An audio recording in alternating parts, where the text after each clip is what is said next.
एक लड़का बीटेक करके ईंटा उठा रहा था कि मध्य प्रदेश में सरकारी पोर्टल पर 26 लाख युवा ने फॉर्म भरा है, यानी वो बेरोजगार है। सरकारी नौकरी आपकी प्राथमिकता नहीं है। जितने लोग स्कूल कॉलेज में गए हैं, अगर वो सब पर जो नौकरी पा जाते फिर क्या चाहिए।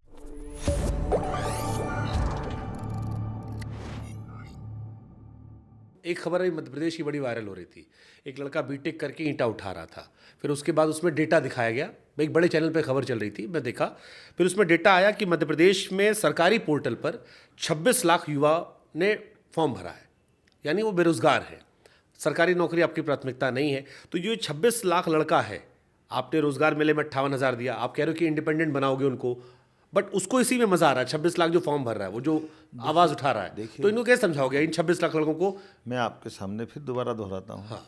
हमने कहा कुल सरकारी पद हम सब जोड़ लें तो भी पूरा नहीं हो पाएगा, फैक्ट है। आप ये मैं तो किसी को नहीं बताऊँ, वो तो खुद ही देख लेंगे ना। हाँ। तो आप ही बताइए, जो पढ़ने गया था तो मैं क्या नौकरी करने गया था?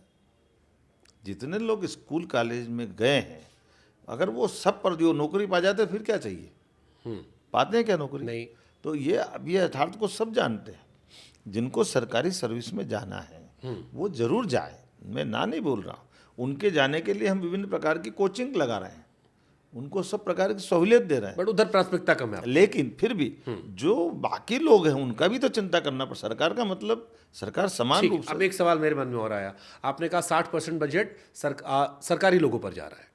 अब जनता के तनख्वाह में जा रहा है उनके। अब जनता के मन में एक सवाल आता है कि भाई आपने हमारा तो काट दिया, विधायक जी को पेंशन मिलती रहती है, अब काटना है तो नेता आप हो, आप भी अपने लोग कटवाओ ताकि बराबर चले मामला। आपकी जानकारी के लिए, हमारी सरकार बनने के बाद एजे मुख्यमंत्री, माफ करना, हमारे यहाँ कांग्रेस के शासनकाल से मैं अलग से कोई व्यापार व्यवसाय करता हूँ, उसका इनकम टैक्स भी सरकारी भरती थी। मंत्री विधायक बनने के बाद मैंने कहा ये नहीं चलेगा। हम अपना व्यवसाय करते थे तब भी हम टैक्स भरते थे। आज हम मुख्यमंत्री होगा, मंत्री होगा, तब भी हम क्यों अपना नहीं भरेंगे। और मुझे इस बात की प्रसन्नता, हमने भी अपना बंद किया, हमारे विधानसभा अध्यक्ष जी ने भी बंद किया, हमारे नेता प्रतिपक्ष ने भी बंद किया। अच्छी परंपरा मानते हैं। ठीक है, अच्छी इसके लिए आपको साधुवाद, ये आपने अच्छा काम किया, मैं इसकी तारीफ भी कर रहा हूँ कैमरे पे। लेकिन जैसे आपकी नज़र उनके पेंशन का भार आपको दिख रहा है, तो पब्लिक को भी नेता के पेंशन का भार दिखता है। उसको लगता है यार नेताजी तो कमा लिए, उनका तो बढ़िया घर बन गया, हमारे यहाँ अब वैसे कोई गरीब आदमी है, एक हस्बैंड वाइफ है, बुढ़े हो गए, काम नहीं कर पा रहे, पेंशन आती थी। मैंने आपकी बात को संकेत में उत्तर दिया। आप खोल के बात पूछ रहे हो तो मैं बता सकता हूँ। भविष्य में मतलब आपकी योजनाएं हैं? नहीं बोला कि इसीलिए मैं कह रहा हूँ कि जो आपने मेरे से प्रश्न किया, मैंने आपको उत्तर दिया कि जो नहीं जमता जा रहा करते जा रहे हैं। हमारे समय में इन सारी बातों के लिए ये अतीत की चली व्यवस्था है। हम धीरे धीरे उन सब बातों पे समाधान ढूंढेंगे जिसपे आप प्रश्न कर रहे हैं। बढ़िया, अगर ये है तो फिर आपको मुझे लगता है कि लोग पसंद करेंगे आपके लिए। अब आते हैं सर एक बढ़िया सवाल पे। अभी आपके एक बीजेपी के नेता राज्यवर्धन सिंह राठौड़ फौज में है, राजस्थान सरकार में मंत्री है, मैं उनका पॉडकास्ट कर रहा था, तो वो फौज में भी थे, फिर नेता बन गए। तो मैंने कहा सर फौज और इसमें क्या अंतर होता है नेता ही में? तो उन्होंने कहा फौज में जो साथी खड़ा होता है पीछे, जब लोग लड़ने आते हैं तो भरोसा होता है कि वो बचा लेगा या आगे वाले देख के वर्क कर लेते हैं। लेकिन नेता में क्या होता है, सामने वाला डर पीछे वाले का रहता है कि जो हमारे साथ खड़ा ऐसा तो नहीं वही खंजर मार देगा। 1 साल आपकी सरकार को हो गया, मध्य प्रदेश में बहुत बड़े बड़े चेहरे हैं, इनसिक्योरिटी होती कभी? देखिए, मैं कि दुश्मनों का क्या मेरा एक धोखा तो अपने देते हैं। एक निवेदन है, मैं नहीं जानता हूँ या मैंने वो उनका इंटरव्यू नहीं देखा, नहीं तो मेरे मित्र मैं उनको समझाइश दूंगा कि वो थोड़ा सा आपने बोले गए शब्द में वो विनोद में बोल गया हूँ, ये मान के चलो। वो अर्ध सत्य, पूर्ण सत्य नहीं है। क्यों? मैं उसका उत्तर देता हूँ। जैसे खेल है ना, खेल कुछ इंडिविजुअल गेम होते हैं। जैसे निशानेबाजी आप करोगे, कोई परेशानी, नस पकड़ लेते हो आप साइड से। क्यों?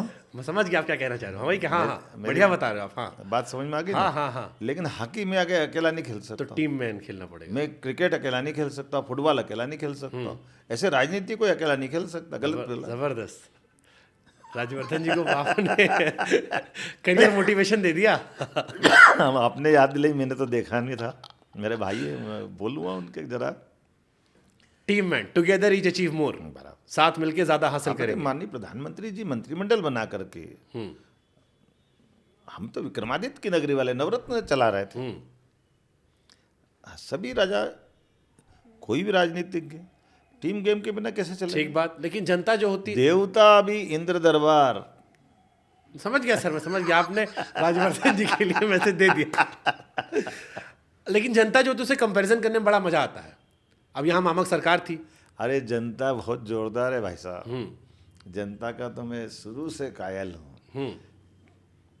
क्या विकेट उड़ता है तो ताली बजती, मजा आ जाता है जनता को। उसी आदमी के लिए ताली, उसी के लिए और गाली। उसी जनता को बैट से बाल गई स्टेडियम के बाहर, हाँ। तो उसके साथ ताली तैयार। मैंने अखिलेश यादव से पूछा था सवाल कि राजनीति में ज्यादा मजेदार कौन है, जनता या नेता? कहे जनता ही होगी।